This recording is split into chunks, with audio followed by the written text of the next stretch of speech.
বিড়ালের চেয়ে সামান্য বড়, ৪৫ সেন্টিমিটার উচ্চতার পৃথিবীর সবচেয়ে ছোট হরিণের প্রজাতি পুডু। চিলির দক্ষিণে লস লাগোস অঞ্চলের চিলো দ্বীপই এই ক্ষুদ্র প্রাণীর প্রধান আবাসস্থল।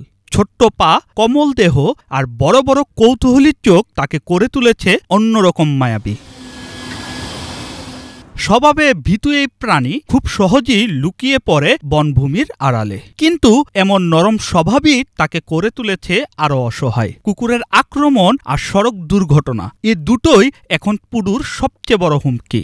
সরকারি প্রতিবেদনে বলা হয়েছে, চিলি জুড়ে প্রায় ১০,০০০ পুডু থাকলেও চিলো দ্বীপে তাদের সংখ্যা আশঙ্কাজনকভাবে কমছে।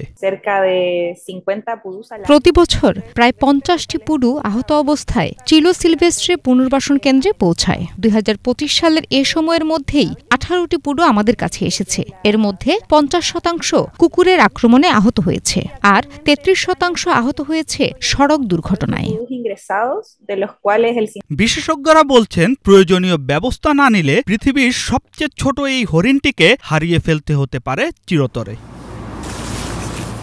প্রকৃতির এই ক্ষুদ্র বিস্ময় যদি আমাদের অবহেলায় হারিয়ে যায়, তবে সেটি হবে এক অপূরণীয় ক্ষতি। তাই এখনই সময়, নইলে হয়তো একদিন চিলির বনভূমি থেকে মুছে যাবে পৃথিবীর সবচেয়ে ছোট্ট এই বিস্ময় পুডু।